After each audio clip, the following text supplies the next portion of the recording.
आइए बात करते हैं दोस्तों, आज 29 अप्रैल 2020 बुधवार हो चुका है और जानेंगे इस वीडियो में दोस्तों अपन आज के मुख्य समाचार, today breaking news, India news, headlines news के अपडेट के तहत देश भर की तमाम बड़ी खबरों पर नजर डालेंगे। जहां पर दोस्तों मोदी सरकार की तरफ से बड़ा ऐलान निकल कर आ रहा, आधार कार्ड वालों को भी बड़ा फायदा दिया गया और साथ ही प्राइवेट नौकरी करने वाले लोगों के लिए स्पेशली सरकार ने एक बड़ा ऐलान करते हुए नया नियम बना दिया है, बड़ा ही फायदा होने जा रहा है। साथ ही बैंक लोन को लेकर भी अपडेट है और इसके अलावा देश और दुनिया में चल रही दोस्तों अभी इस चीनी बीमारी की महामारी को लेकर भी कुछ बड़े अपडेट आ रहे हैं। बताएंगे एक एक करके तमाम खबरों को, बिल्कुल ध्यान से बने रहेगा हमारे साथ इस वीडियो में और एकदम पूरा लास्ट तक जरूर देखिएगा। मैं आपका बिना टाइम वेस्ट किए सीधे ले चलता हूँ आपको पहले अपडेट में। तो देख पाओगे कि आधार अपडेट कराने वालों के लिए उदय ने एक नई जानकारी शेयर की है। अब आपको बैंक जाने की जरूरत नहीं होगी। तो दरअसल दोस्तों अब कोई भी व्यक्ति अपने आधार में डेमोग्राफिक डेटा को कॉमन सर्विस सेंटर यानी कि CSC पर जाकर ही अपडेट करवा सकेंगे। जहाँ दरअसल दोस्तों भारतीय विशिष्ट पहचान प्राधिकरण यानी कि उदय ने तकरीबन देश भर में 20,000 कॉमन सर्विस सेंटर को आधार अपडेट करने की इजाजत दे दी है। पहले ये काम बैंकिंग कॉरेस्पोंडेंट में होता था, लेकिन अब यहाँ पर भी हो पाएगा, ठीक है। और साथ ही अगला अपडेट आ रहा कि संभल कर अगर मास्क नहीं पहना दोस्तों तो इस देश में लगेगा 8 लाख रुपए का फाइन। जी हाँ, आपको बता दें जर्मनी देश के अंदर दोस्तों इस बीमारी के वायरस के संक्रमण को रोकने के लिए नियम कानून कायदों को थोड़ा सख्त कर दिया, कठोर कर दिया। और अब यहाँ पर दोस्तों नए नियम के मुताबिक जर्मनी में पब्लिक ट्रांसपोर्ट, लंबी दूरी की ट्रेनों और दुकानों में सामान की खरीदारी करते वक्त मास्क लगाना जरूरी होगा। देश भर में ये कानून लागू हो चुका है और जुर्माने की रकम होगी 2,000 रूपए से लेकर 8 लाख रुपए तक। अलग अलग जगहों पर अलग अलग हिसाब से जुर्माना लगाया जाएगा। तो ये खबर मैं आपको इसलिए बता रहा हूँ दोस्तों, अंतर्राष्ट्रीय न्यूज अपडेट है, लेकिन आप भी घर से बाहर निकले तो जरूर मास्क लगा के जाएं। हमारे भारत में भी कई राज्य सरकारों ने इस तरह के नियम कंपलसरी भी बना दिए, आपको पता होगा, ठीक है। और साथ ही फिलहाल अगला अपडेट आ रहा कि केंद्र सरकार का वर्क फ्रॉम होम पर एक बड़ा फैसला है। IT BPO कंपनियों के कर्मचारी 31 जुलाई तक करेंगे घर से काम। सरकार ने इनकी छूट सीमा को बढ़ा दिया। जी हाँ, तो दरअसल दोस्तों अभी जो बीमारी के वायरस के संक्रमित मामलों को बढ़ते हुए देखते हुए सरकार ने IT कंपनियों के कर्मचारियों के लिए घर से काम करने की छूट को 31 जुलाई तक बढ़ा दिया। जी हाँ दोस्तों, मंगलवार को केंद्रीय मंत्री रविशंकर प्रसाद की अध्यक्षता में हुई प्रदेश सरकारों के मंत्रियों के साथ बैठक में ये समय सीमा बढ़ाने को मंजूरी दी गई। अच्छी बात है, पहले ये 30 अप्रैल को खत्म हो रही थी, तो इसको बढ़ा दिया 31 जुलाई तक, ठीक है। और साथ ही अगला अपडेट आ रहा है कि ट्विटर यूजर्स के लिए एक बड़ी खबर है दोस्तों, बंद की मैसेज के जरिए ट्वीट करने की सर्विस। जी हाँ, इतने दिन दोस्तों ट्विटर यूजर्स को ये भी सुविधा मिलती थी कि आप 140 कैरेक्टर तक का ट्वीट अपने मोबाइल फोन से सेल फोन पर मैसेज के जरिए से भी कर सकते थे, यानी कि स्मार्टफोन नहीं है ना तो भी आप ट्वीट कर सकते थे। ऐसी ट्विटर की तरफ से मैसेजिंग सर्विस चलती है, तो उसको अब बंद किया जा रहा है क्योंकि इसका कोई यूज नहीं लेता आजकल और इसीलिए कंपनी ने फैसला लिया। और साथ ही अगला अपडेट आ रहा है टेक्नोलॉजी न्यूज की जब बात हो रही है दोस्तों, तो एक और अपडेट देख सकते हैं कि टेलीग्राम भी जल्द ही लॉन्च करने जा रहा है private group video calling feature, जिसके जरिए व्हाट्सएप और मैसेंजर रूम्स को जोरदार टक्कर मिलेगी। जी हाँ, आजकल लॉकडाउन चल रहा है दोस्तों, तो इसमें ग्रुप वीडियो कॉलिंग की डिमांड में तेजी से इजाफा देखा गया। ऑफिस वर्कर समेत दोस्तों और सगे संबंधियों से जुड़ने के लिए लोग वीडियो कॉलिंग का सहारा ले रहे हैं और इस समय ज्यादातर social media platform video calling features के साथ बाजार में एंट्री कर रहे हैं। जूम ऐप के अंदर हाल ही में ये कंट्रोवर्सी आई थी, आपको पता होगा, और उसके बाद फेसबुक, व्हाट्सएप ने भी वीडियो कॉलिंग फीचर को एक्सटेंड किया। व्हाट्सएप ने 8 लोगों को कर दिया, फेसबुक ने 50 लोगों का एक साथ चैट रूम भी लॉन्च कर दिया और अब टेलीग्राम भी एडवांस्ड फीचर के साथ ग्रुप वीडियो कॉलिंग फीचर लाने जा रहा है। अच्छी बात है, आप अपडेट करके फायदा उठा सकते हैं। साथ ही अगली खबर देख पा रहे कि लॉकडाउन के बाद हवाई यात्रा करने के लिए जरूरी होगा ये सर्टिफिकेट, वरना नहीं कर पाएंगे सफर। जहाँ दोस्तों देशव्यापी लॉकडाउन खत्म होने के बाद फिर अगर आप हवाई सफर करते हैं, एरोप्लेन की सहायता से यात्रा करते हैं, तो यात्रा के लिए दोस्तों मास्क, ग्लव्स और डिस्पोजेबल कैप के अलावा आपको डॉक्टर के सर्टिफिकेट की भी जरूरत होगी। डॉक्टरों, नौकरशाहों और हवाई अड्डों व एयरलाइंस के अधिकारियों वाली एक टेक्निकल कमेटी जल्द ही हालात सामान्य होने के बाद यात्रियों की सुरक्षा सुनिश्चित करने के उपायों पर चर्चा करेगी और आपका कुल मिलाकर के मेडिकल फिटनेस सर्टिफिकेट भी बनाओ जरूरी होगा, तभी आप सफर कर पाएंगे, वरना कहीं आप संक्रमित वगैरह तो नहीं, ये डाउट रहता है ना, इसलिए। चलिए साथ ही अगला अपडेट देख पाओगे कि निजी कर्मचारियों को पूरी सैलरी देने के आदेश पर सुप्रीम कोर्ट ने नहीं लगाई है रोक। गृह मंत्रालय से 2 सप्ताह के अंदर अंदर जवाब मांगा है। अब देखते हैं गृह मंत्रालय की तरफ से क्या जवाब दिया जाता है। जो भी अपडेट आएगा मैं आपको जरूर बताऊंगा 2 वीक्स के अंदर। और फिलहाल अगली खबर आप देख पाओगे, अच्छी खबर है, 48 घंटे बाद केंद्र सरकार का ये ऑफिस सामान्य तरीके से काम करने लगेगा। जी हाँ दोस्तों, देश भर में जहाँ अभी लॉकडाउन लगा हुआ और सब कुछ काम धंधे व्यापार रोजगार बंद है और इसी बीच काफी कुछ चीजें धीरे धीरे शुरुआत होने जा रही है, राइट। और इसी कड़ी में दोस्तों नीति आयोग का ऑफिस जो है ना, नीति भवन, वो 48 घंटों के बाद सामान्य तरीके से अपना कामकाज शुरू कर देगा और ये ऑफिस खुल जाएगा। चलिए साथ ही अगला अपडेट आ रहा कि देश के अंदर अप्रैल महीने में एक भी कार नहीं बिकी है। जरा सोचिए दोस्तों, बड़ी ही चौंकाने वाली खबर है। इतिहास में पहली बार ऐसा महीना निकला है ना जिस महीने में भारत में एक भी कार नहीं बिकी है। अब जरा सोचिए ऑटोमोबाइल इंडस्ट्री की हालत क्या हो चुकी होगी और यही हालत दूसरी इंडस्ट्रियों की भी है, दूसरे मार्केट के लेवल्स भी यही है। हालांकि मई में हालात सुधरने की फिर भी उम्मीद नजर नहीं आ रही है। देखते हैं गवर्नमेंट जरूर इकोनॉमी को वापस बूस्ट करने के लिए कुछ न कुछ नए प्लान बनाएगी। मोदी सरकार इसको लेकर क्या नई योजनाएं लेकर आती है, हम सभी को बेसब्री से इंतजार रहेगा। ठीक है, फिलहाल दोस्तों अगला अपडेट आप देख पा रहे कि सिंगापुर के वैज्ञानिकों ने, शोधकर्ताओं ने ये दावा किया है कि इस दुनिया से इस बीमारी के वायरस का 100% खात्मा तो 9 दिसंबर तक खत्म होगा, लेकिन भारत में 26 जुलाई तक ये खत्म हो जाएगा। 26 जुलाई तक समाप्त होने का अनुमान है। यहाँ पर सिंगापुर के वैज्ञानिकों ने अलग अलग सभी देशों की एक लिस्ट जारी की है और आंकड़ों के अनुसार एक एनालिसिस निकाली गई है कि 97% केस जो है वो 22 मई को ही खत्म हो जाएंगे भारत में, जबकि 99% केस 1 जून को खत्म होंगे और 100% केस 26 जुलाई को खत्म होंगे। यानी कि देखा जाए एटलीस्ट तो ऑल ओवर लगभग भारत में ये बीमारी का वायरस जो है 22 मई तक खत्म हो जाएगा। ठीक है, लॉकडाउन 3 मई तक खत्म होने की उम्मीद है। अब देखते हैं कि सरकार लॉकडाउन को और आगे बढ़ाती है या कम करती है।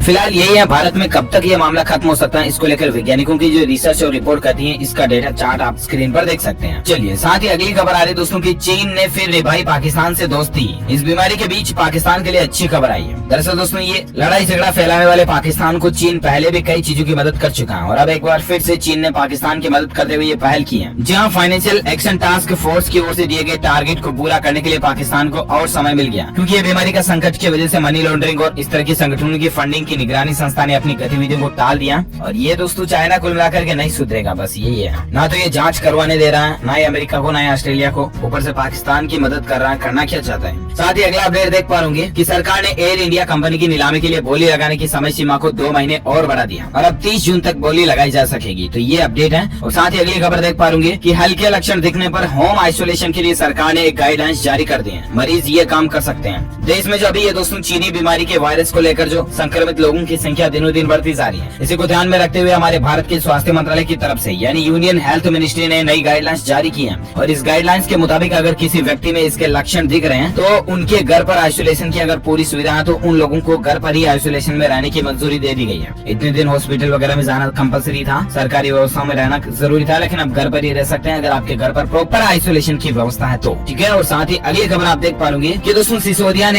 HRD मंत्री से कहा कि 10वीं और 12वीं के बच्चों को भी इंटरनल एग्जाम के आधार पर पास किया जाए। दरअसल बात कुछ यूँ है कि दिल्ली के एजुकेशनल मिनिस्टर जो है ना, शिक्षा मंत्री मनीष सिसोदिया ने कहा कि 10वीं और 12वीं की लंबित बोर्ड परीक्षाओं को आयोजित करना अभी संभव नहीं है। छात्रों को आंतरिक मूल्यांकन के आधार पर अगली कक्षा में प्रोन्नत किया जाना चाहिए। इसको लेकर दोस्तों ANI हिंदी न्यूज की तरफ से ट्वीट भी किया गया, आप देख सकते हैं स्क्रीन पर। तो ये दिल्ली में हो सकता है 10th और 12th के एग्जाम भी कैंसिल हो जाए और एक्सटेंड किया जाएगा, बच्चों को नेक्स्ट क्लास में प्रमोट किया जाएगा सीधा। ठीक है, और साथ ही अगला अपडेट आ रहा है कि पैसों की समस्या से निपटने के लिए भारतीय स्टेट बैंक यानी कि SBI किसानों को कम ब्याज पर एग्री गोल्ड लोन दे रहा है। भारतीय स्टेट बैंक ने एक नई पहल शुरू की है। देश में जो अभी ये बीमारी का संकट चल रहा है, इसके आर्थिक संकट को सुधारने के लिए और किसानों को फायदा देने के लिए SBI ने एग्री गोल्ड लोन स्कीम शुरू की है। इसके तहत दोस्तों किसान जो है ना वो सोने के जेवर देकर अपनी जरूरत के मुकाबले लोन ले सकते हैं। लॉकडाउन के बीच 5 लाख किसानों ने इसका फायदा भी उठाया। इस स्कीम से जुड़ी कुछ खास बातें आप देख सकते हैं। आप SBI योनो ऐप के जरिए भी इस लोन के लिए सीधा अप्लाई कर सकते हैं। अगर जमीन वगैरह नहीं है तो भी किसान लोन ले सकते हैं। इसको लेकर डिटेल आप देख सकते हैं। और साथ ही अगली खबर में बात करें दोस्तों अभी तक इस बीमारी के संक्रमण को चल रहे आंकड़ों को लेकर, तो आप देख सकते हैं दोस्तों कि भारत में पिछले 24 घंटों के दौरान इसके आंकड़े 1594 नए पाए गए और अभी आंकड़ा 30,000 के पार पहुंच चुका है। अभी का लाइव अपडेट जो आ रहा है उसके अनुसार बड़ी खबर आप देख सकते हैं दोस्तों कि दिल्ली में इसके मामले बढ़कर 3314 हो चुके हैं और पिछले 24 घंटों में 206 नए मामले तो दिल्ली में देखे गए। वहीं पूरे भारत में इसकी संख्या की अगर बात करें ना तो 30,000 से ज्यादा आंकड़े इसके पहुंच चुके हैं। भास्कर के ऊपर जो अपडेट लगाए गए इसके अनुसार आंकड़ों की संख्या आप देख सकते हैं यहाँ पर ज्यादा ही बताई गई है। रिकवर्ड लोग भी हो सकते हैं इसमें शामिल हो। कुल मिलाकर के अभी जो ये संख्या चल रही है आप इसकी जानकारी ऑफिशियल गूगल के ऊपर भी देख सकते हैं। 29,974 और 30 के आसपास पहुंच चुकी है। इसके अलावा जान जाने वाले लोगों की संख्या भी 1000 के समथिंग पहुंच चुकी है। चलो देखिए दोस्तों ये रिकॉर्ड और आंकड़े दिनों दिन बढ़ते जा रहे हैं। प्लीज आपसे रिक्वेस्ट है कि लॉकडाउन के दौरान बाहर ना निकले और हमारे देश के माननीय प्रधानमंत्री नरेंद्र मोदी जी द्वारा जो भी नए नियम कानून कायदे बनाए जाते हैं उनका दिल से और ईमानदारी से पालन करें, फॉलो करें उनको,